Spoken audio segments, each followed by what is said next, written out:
दोस्तों नमस्कार। आज मैं बताऊंगा कक्षा 9वीं भारत के समकालीन विश्व, भारत और समकालीन विश्व, इसके बारे में। यदि हम जो आपको बताते हैं उसको आप यदि ध्यानपूर्वक सुनते हैं और उसका स्मरण करते हैं तो निश्चित रूप से आपका 80 और क्या 100% भी अंक लाए हैं। 99 अंक भी ला सकते हैं यदि आपको जो मैं बताता हूँ उस हिसाब से आप अध्ययन करते हैं, समझते हैं। तो इसके 4 पार्ट कर दिए हैं कक्षा 9वीं में। तो आज मैं आपको बता रहा हूँ भारत और समकालीन विश्व 1। ठीक है। इसका पाठ 1 में क्या दिया है, खंड आ और खंड बा है। खंड आ में दिया है, किताब आप खोल के रख सकते हो, देख सकते हो। खंड प्रथम में घटनाएं और प्रक्रिया दिया हुआ है। घटनाएं और प्रक्रिया में जो घटनाएं पहले हुई है इतिहास में, उसके बारे में हम पढ़ेंगे, समझेंगे। फ्रांसीसी क्रांति। फ्रांसीसी क्रांति घटनाएं और प्रक्रिया में फ्रांसीसी क्रांति, रूसी क्रांति और नात्सीवाद और उदय का इतिहास पढ़ेंगे। तो अध्याय 1 में फ्रांसीसी क्रांति के बारे में आज हम मुक्ति, स्वतंत्रता और समानता को सहज, सुलभ और सामान्य मानकर चलते हैं। लेकिन हमें याद रखना चाहिए कि इन सब का भी एक इतिहास रहा है। इतिहास जो एक कार्य होता है, एक पद्धति होती है, एक प्रक्रिया होता है। जब हम उसमें गुजर रहे होते हैं, कोई हमारे साथ बड़ी घटनाएं हो जाती है या हम जिला स्तर में प्रथम आ जाते हैं या भारत में हम कोई ऐसा काम कर लेते हैं जो कि जैसे क्रिकेट टीम है, तो वर्ल्ड कप यदि क्रिकेट टीम जीत लिया तो वह सत्र बहुत समय के लिए इतिहास में अमर हो जाता है। ऐसे ही जो घटनाएं हैं वो घटनाएं इतिहास में रहता है। तो ये फ्रांस क्रांति जो है वो भी एक घटना ही होती है, चाहे वो किसी भी प्रकार की हो। घटनाएं कई प्रकार की होती है। तो समझने में मदद मिलेगी। फ्रांसीसी क्रांति में राजतंत्र को समाप्त कर दिया, विशेषाधिकारों को आधिकारिक व्यवस्था के शासन की एक नई व्यवस्था उदित हुई। क्रांति के दौरान किया गया मानव अधिकार घोषणा पत्र एक युग में के आगमन का द्योतक था। इसको आप देख लेंगे। अब चलिए हम समझते हैं कि फ्रांसीसी क्रांति क्या है। पहले तो जैसे आप समझते हैं कि इतिहास क्या है, तो इतिहास के बारे में बता दिया कि पहले जो कोई यदि हमारे देश के लिए कोई बड़ी घटना हुई है, जो देश के में क्रांति, जो स्वतंत्रता के पहले, स्वतंत्रता के बाद, यह बड़ी घटना जो होती है जो इतिहास में लिख जाता है, वही उसी के बारे में हम जानते हैं, ताकि पहले क्या हुआ था इसका हमको जानकारी हो सके कि पहले हम किस स्थिति में हमारे पूर्वज थे। तो उसी एक क्रांति के बारे में ये जानकारी है और इसी को परीक्षा में पूछते हैं, इसी के बारे में, तो उसको आपको समझना है। 14 जुलाई 1789, अभी क्या चल रहा है 2022। घटना कब की है 1789। अब कितने साल पुरानी कहानी है इसका तो आप कैलकुलेशन लगा सकते हो, कक्षा 9वीं में पढ़ते हैं तो उस समय आतंक का माहौल था। आतंक का मतलब क्या होता है, हम दूसरे के अधिकार को छीनना। दूसरे के को नुकसान पहुंचाना किसी भी तरह वो आतंक के अंतर्गत आता है। देखो, आपको समझना है शब्द क्या है। जब शब्द को आप समझ जाएंगे तो निश्चित रूप से मैं ये कहूँगा कि आप जो है समझने लगे। हमारे समझाने का तरीका यही है। सम्राट ने सेना को शहर में घुसने का आदेश दिया। पहले सम्राट रहते थे, जैसे आज के समय में मुख्यमंत्री है, राज्यपाल है। तो राज्यपाल क्या है? मंत्री है। जैसे पहले अकबर था। अकबर क्या था? सम्राट था। अकबर का सम्राट, अशोक सम्राट, अशोक का भी सम्राट था। सम्राट का मतलब राजा, एक एरिया का राजा। सम्राट संस्कृत शब्द है। तो हमारे मध्य प्रदेश का सम्राट कौन है? शिवराज सिंह चौहान। वर्तमान में 2022 की बात कर रहे हैं, बाद में और कोई भी हो सकता है। मध्य प्रदेश का राजा वो सम्राट है। किसका? मध्य प्रदेश का। तो ऐसे ही हमारे भारत में 28 या 29 राज्य हैं, उनके अलग अलग राजा हैं। और जो राज्यपाल हैं मंत्री कहलाते हैं। तो लेकिन पावर राज्यपाल का और उनका एक बराबर ही रहता है। समथिंग समथिंग दोनों के समझौते से शासन चलता है। अब इसमें 1789 की बात कर रहे हैं। लगभग 7000 मर्द तथा औरतें टाउन हॉल के सामने एकत्र हुए। कोई हाल रहा है। जनसेना का गठन करने लगे और खोज में बहुत से सरकारी भवनों में जबरदस्त प्रवेश कर गए। अब सरकारी भवन में कोई बिना आदेश के, बिना उसके प्रवेश कर जाए तो वो तो गलत है। अंततः सैकड़ों लोगों का एक समूह पेरिस नगर के पूर्वी भाग की ओर चल पड़ा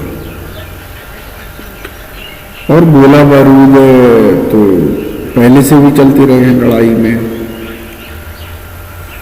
तो अभी मैं आपको ये बताना चाह रहा हूँ कि इसको एक बार पढ़ लेंगे आप। ये एक वैसी घटना है। देखो, हम जब समझ जाते हैं कोई भी चीज़ तो उसको पढ़ लेते हैं तो दिमाग में बैठ जाता है कि इस तरह से एक घटना है। तो उस समय जो है किसी को फांसी दिए जाने में हुई, हालांकि अधिकांश लोग बहुत से मर गए। लड़ाई होगी तो मरेंगे। पहले गोला बारूद चलता था, लड़ाई होती थी, मरते थे लोग। अब 18वीं सदी के उत्तरार्ध में फ्रांसीसी साम्राज्य, 18वीं सदी 1789, फिर 20 साल के बाद की घटना है। 18वीं सदी में 1774 की बात ही। हाँ, मतलब 18वीं सदी में प्रवेश कर रहे हैं अपन। 1774, 1750 के बाद 18वीं सदी, मतलब जब वो उसकी ओर पहुंच रहे हैं तो वो उस सदी के अंतर्गत आ जाता है। तो 1774 में बूरबोन राजवंश का लुई फ्रांस की राजगद्दी पर आसीन हुआ, मतलब बैठा। आसीन हुआ मतलब बैठा। प्रथम स्टैंड पादरी वर्ग, द्वितीय स्टैंड कुलीन वर्ग, तृतीय स्टैंड बड़े व्यवसायी, व्यापारी, अदालती कर्मचारी, वकील आदि, किसान और कारीगरी, छोटे किसान, भूमिहीन मजदूर नौकर। ये तो पहले से थे। एक पहले की बात बताता हूँ। पहले बनमानुख, हम लोग बनमानुख कहलाते थे। धीरे धीरे दोनों पैर और दोनों हाथ से चलते थे। बाद में जब कोई वृक्ष के फल तोड़ने के लिए कोशिश किया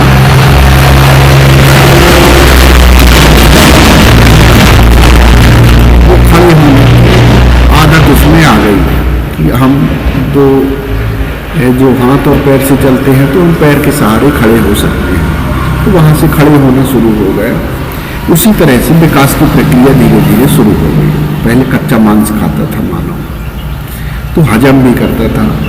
हमारे जो बाल हैं वो बाल जैसे सिर में बाल हैं वैसे पूरे शरीर में बाल हुआ करता था।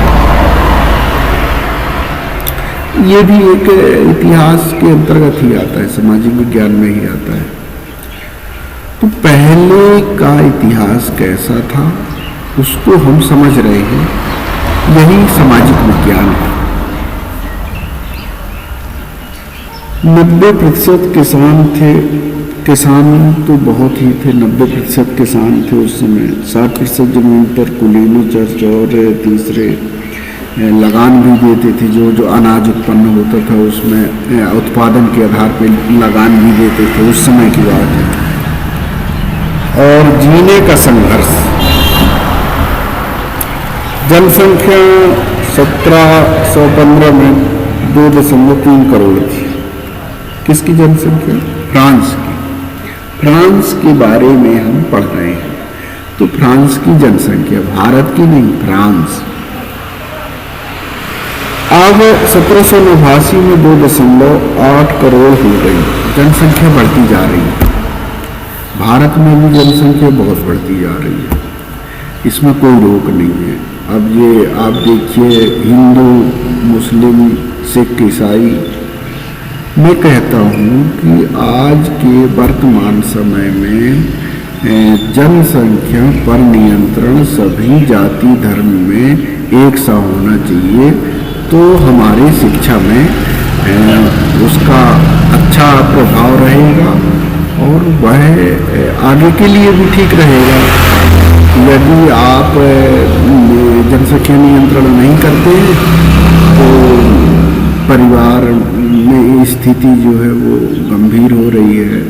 हमारा भारतीय संस्कृति भी नष्ट हो रहा है, संस्कार खत्म हो रहे हैं, देश की अर्थव्यवस्था भी नष्ट हो रही है, पर्यावरण का संतुलन बिगड़ रहा है, प्रदूषण हो रहा है सभी प्रकार से।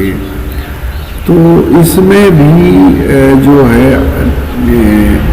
क्या होना चाहिए? नियंत्रण होना चाहिए। नियंत्रण का मतलब पर्यावरण को नुकसान कम से कम हो, ऐसा जीवन कैसे हो। इसको काटो, उसको लगा, जो एक बार पेड़ कट गया तो उसको फिर तैयार होने में 20 साल लगते हैं, काटने में 2 मिनट को काट पीट के अलग कर दिए। बड़े बड़े लकड़ी जला देते हैं, ये कर देते हैं, नष्ट कर देते हैं, जंगल में आग लगा देते हैं। जंगल में आग लगाना भी तो एक क्रांति है। जंगल में आग क्यों लगाते हो? जंगल में आग मत लगाओ। तो एक जीने का ऐसे ही संघर्ष है। अब जीने का संघर्ष होगा तो क्या होगा? आराम चाहिए। आराम चाहिए तो क्या होगा? नष्ट करेगा इसको, कुछ न कुछ नष्ट होगा। हर अपना परिवार हर कोई बनाना चाहता है, उस परिवार में जनसंख्या भी बढ़ती है। एक परिवार से 2 परिवार, 2 परिवार से परिवार बढ़ता जाता है, एक बढ़ते क्रम में बढ़ रहा है। वो ये सोच रहा है कि मेरा परिवार बढ़े, उसको ये मतलब नहीं है कि मैं आगे के लिए परिवार बढ़ा करके मैं देश के लिए क्या कर रहा हूँ, देश के लिए परोपकार कर रहा हूँ कि मैं देश के लिए और कुछ कर रहा हूँ। ये व्यक्ति नहीं सोचता। व्यक्ति ये सोचता है कि मैं अपने बारे में आर्थिक मजबूती और आर्थिक स्थिति हमारी कैसे आगे बढ़े, बस। पढ़ कर के हम शिक्षित कैसे, उसको समझें, उसको लोगों में देखें और ऐसा हो रहा है नहीं हो रहा है उस पर भी ध्यान देना, ये बहुत बड़ी चीज़ है। अधिकांश लोगों के मुख्य खाद्य पाव रोटी की कीमत तेजी हो तो रोटी तो उस समय भी थी, इसको थोड़ा सा पढ़ लेना। जीवन संकट, चरम स्थिति, पीड़ित, जो तो लड़ाई झगड़ा तो होता ही रहता है, वो तो पहले बता दिया। जीविका का संकट कैसे उत्पन्न होता है? खराब फसल, वो बात आ गई जो मैं आपको बता रहा था। जीविका का संकट, खराब फसल, अब गरीब गुरबा पाव रोटी नहीं खरीद पाएंगे। महामारी, पहले महामारी होती थी, हैजा है और भी बीमारियां। महामारी का इलाज नहीं होता था। जब इलाज नहीं होता था तो उसमें बहुत जनसंख्या बीमारी के कारण कम हो जाती थी, बहुत लोग मर जाते थे, क्योंकि इलाज नहीं था तो मर जाते थे। तो भारतीय मध्य वर्ग ने विशेषाधिकारों के अंत की कल्पना की। पहले भी कर बढ़ाने, वही कर वाली बात बता है किसान के लिए। यदि कोई कर नहीं देता था तो उसको जो सम्राट था वो अपने यहाँ बंदी बना लेता था, अपने यहाँ नौकर बना लेता था, अपने यहाँ काम कराता था। क्यों? अनाज के बदले काम कराते थे, क्योंकि गरीबी थी। आज के समय में तो बहुत अधिक परिवर्तन हो चुका है। पहले गुलामी का जीवन हुआ करता था, अब स्वतंत्रता का जीवन। हमारे देश में तो फ्रांस की चर्चा चल रही है, हर देश की बात है।